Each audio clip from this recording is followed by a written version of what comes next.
예, 반갑습니다, 여러분. 생활과 윤리, 이번 시간에는 사회 정의와 윤리에 대해서 살펴보도록 하겠습니다. 이번 파트는 생활과 윤리 요 교과목 내에서 배우는 다양한 소재들이 있는데 그 중에서도 좀 난이도가 있는 부분입니다. 그래서 여러분들 평상시보다는요 조금 더 집중해서 본 강의를 들었으면 하는 간절한 바람 가지고 시작하도록 하겠습니다. 예, 그래서 이번 시간에는 좀 가벼운 내용으로 구성을 해봤습니다. 사회윤리에 대한 개념, 그리고 사회윤리와 관련해서 니부어의 이야기를 여러분들이 잘 정리하고 이해할 수 있으면 되겠습니다. 자, 그럼 먼저 개인윤리와 사회윤리, 요 개념적인 부분을 조금 구분을 하고 넘어가도록 하겠습니다. 자, 개인윤리라는 것은 뭐냐면은 어떤 도덕 문제가 발생했을 때 그 원인을 어디에서 찾는다? 개인에게 찾는다라는 겁니다. 우리가 지금까지 생각했던 대부분의 내용들은 다 어디의 관점이냐면 개인의 관점이었습니다. 즉 개인윤리였다라는 거죠. 자, 그래서 어떤 도덕 문제가 발생했어. 그러면 그 원인은 어디에 있다? 바로 그 개인에게 있다라는 겁니다. 그 개인이 가지고 있는 도덕성이 약화되었고 의지가 박약되었고 그리고 가치관이 미정립되었기 때문에 이런 일이 발생한 거야 라고 생각을 했다라는 거죠. 그러면 이것을 해결하기 위해서는 또 어떻게 된다? 예, 마찬가지입니다. 개인의 관점에서 들어갔다라는 거죠. 그 사람이 도덕성이 약화되었고 의지가 박약하였으니까 도덕성 및 의지를 갖다가 뭐한다? 함양시키는 쪽으로, 그리고 가치관이 미정립되었으니까 가치관을 정립할 수 있도록 이렇게 해결 방안을 제시했다라는 겁니다. 자, 그런데 여기서 말입니다. 한번 생각해 보십시오. 그렇게 해서 우리가 도덕적 문제를 해결하기 위해서 노력을 했는데 한번 살펴보자고요. 어때요? 그런 윤리적 문제들이 사라지고 없습니까? 아니라는 거죠. 있다라는 겁니다. 그 왜 그럴까? 왜 그럴까? 왜 그럴까? 예, 그렇죠. 그 개인이 살고 있는 집단, 조직, 사회에 우리가 소홀했다라는 겁니다. 그 간과했다라는 겁니다. 경시했다라는 겁니다. 미처 생각해보지 못했다라는 겁니다. 그래서 그가 살고 있는, 그 개인이 살고 있는 사회에 한번 접근해보자. 예, 접근을 해보니까 어떤 문제가 있었죠? 그 사회, 그 사람이 살고 있는 사회 구조 제도적인 측면에서 보니까 비도덕적인 문제가 결국 사회 구조나 제도적인 측면에서 야기되고 있다라는 점을 찾아낸 거죠. 그래서 사회윤리의 관점에 비도덕적인 문제는 결국 그 사회를 구성하고 있는 개인에게도 문제가 있겠지만 그거 말고도 어떤 문제? 사회 그 자체가 가지고 있는 측면에서 비도덕적인 문제도 일어나더라는 겁니다. 자, 그래서 어떻게 해야 된다? 개인적인 측면에서의 어떤 관점은 지속적으로 필요하겠지만 그와 함께 우리가 생각하지 못했던 이 사회 구조 그리고 그 사회가 가지고 있는 제도적인 측면을 뭐 해야 된다? 바꿔야 된다는 겁니다. 그것이 궁극적인 해결 방법이라는 거죠. 그래서 법적으로, 제도적으로, 정책적으로 때에 따라서는 강제력을 동원해서라도 비도덕적인 문제를 야기하고 있는 사회 구조와 제도를 바꾸는 것이 바람직하다는 관점이 개인 윤리가 아닌 바로 사회 윤리적 관점이라는 겁니다.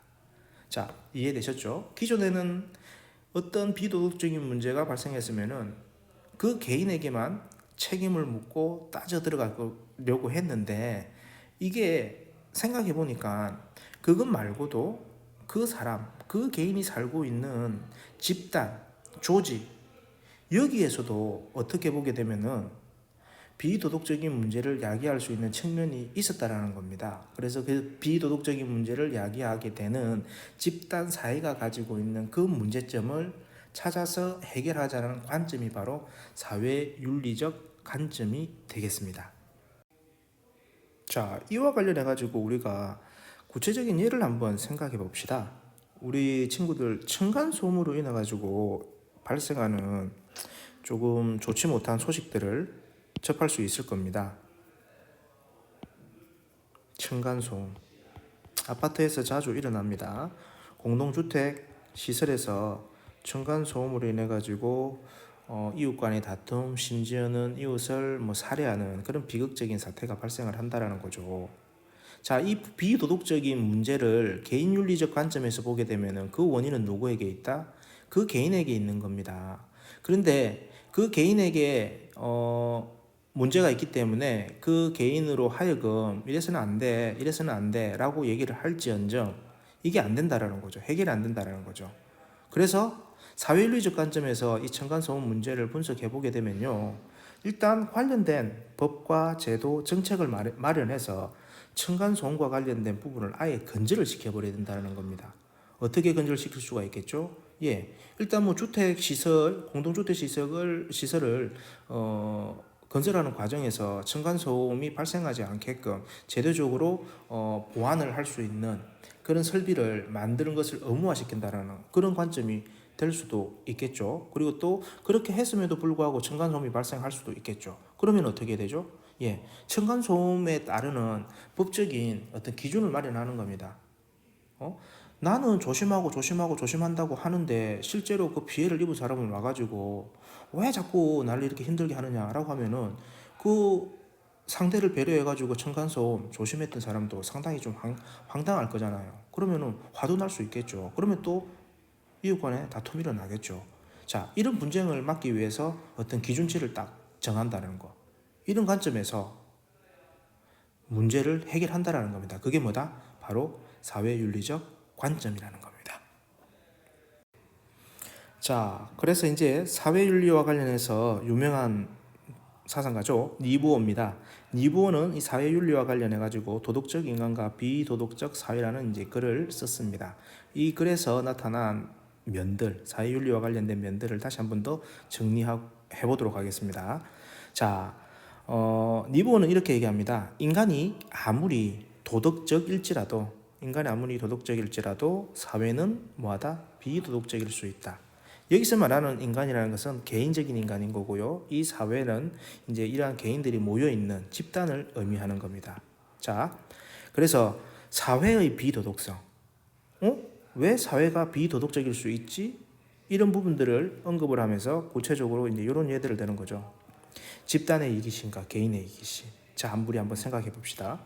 A라는 사람이 있고요, B라는 사람이 있고요, C라는 사람이 있고, D라는 사람이 있고 등등등등 이렇게 많은 사람들이 있어요.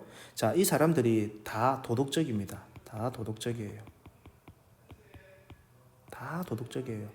그리고 이러한 사람들이 구성된 사회가 있다라는 겁니다. 어떤 사회라고 할까요? 예, 1이라는 사회라고 합시다. 1이라는 사회. 1이라는 사회가 있다라는 겁니다. 도덕적인 사람들로 구성이 되어 있기 때문에 1이라는 사회의 성격 역시도 우리는 어떻게 생각할 수 있죠? 도덕적이라고 일반적으로 생각할 수가 있는데 이게 뭐다? 비도덕적이라는 겁니다. 비도덕적. 왜 그러한가? 자, 그 원인을 개인의 이기심과 집단의 이기심. 자, 설명하겠습니다. A라는 사람은 혼자 있을 때는 상당히 이성적이고 합리적이고 하면서 도덕적으로 생활을 할 수도 있겠습니다. 그러나 이게 집단으로 와버리게 되면은 집단 간에 무슨 문제가 발생하냐면은 힘의 균형이 깨지는 겁니다. 불균형이 발생하는 거죠. 여기서는 각각 독립된 개체로서 어떤 힘의 마찰이 생기지는 않는데 집단으로 이제 넘어와 버리는 순간 힘이 작용하면서 각각의 불균형이 발생합니다. 그 불균형으로 인해서 평상시에 우리 마음속에 억눌려 있던 개인의 이기심이 작용을 하는 겁니다. 그 이기심이 요 사회에 작용을 하고요.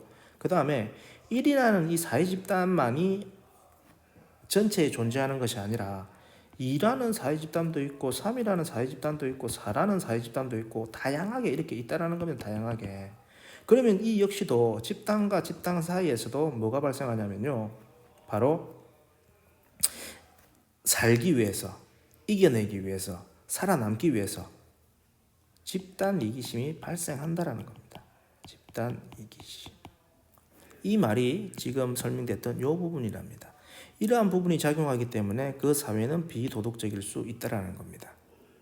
자, 집단과 집단 간의 힘의 차이, 혹은 불균형, 이것을 다른 말로 표현하게 되면요, 정치적이라는 관계라고 얘기도 합니다.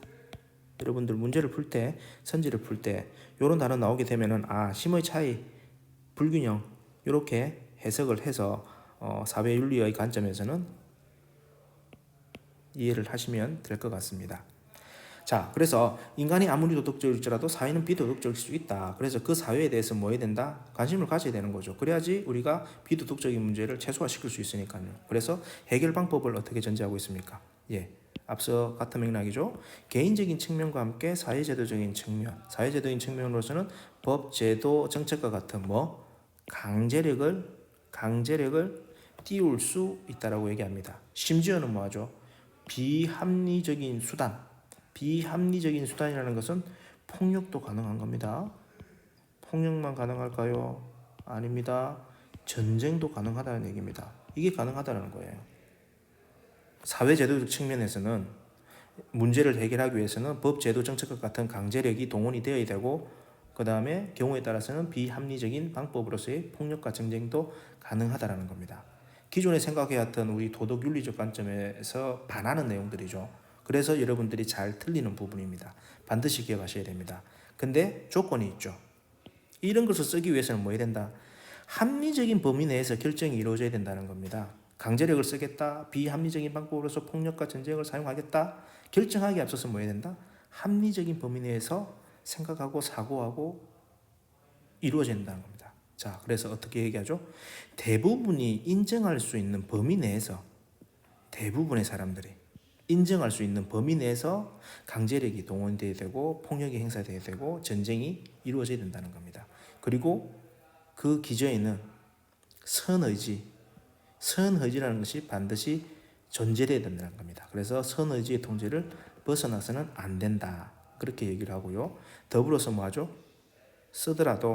하더라도 최소화. 가급적이면 쓰지 말라는 겁니다. 근데 어쩔 수 없이 써야 되는 경우가 있어요. 그런 경우에는 최소화해라는 겁니다. 자, 이 부분에서 여러분들이 또 주의하셔야 될 것은 뭐냐면요. 요 사회윤리적인 문제 해결하는 데 있어 가지고 사회제도적인 측면만 이렇게 접근하는 것이 아니라 앞에 나와 있는 것처럼 뭐도 보고 있다. 개인적인 측면도 역시 강조하고 있다라는 겁니다. 어떤 개인윤리, 사회윤리라고 해가지고 사회윤리에서는 사회제도적인 측면만 중요하다라고 생각해서 개인적 측면을 간과해서는 안 됩니다. 개인적 측면도 반드시 필요하다는 거 기억하셔야 됩니다. 그리고 또 한 가지 뭐죠? 강제력이나 비합리적인 부분을 사용이 가능한데 이런 것들은 어떤 조건 내에서 합리적인 범위 내에서 결정이 이루어져야 되고 사용할 때 최소화시켜서 사용해야 된다는 겁니다.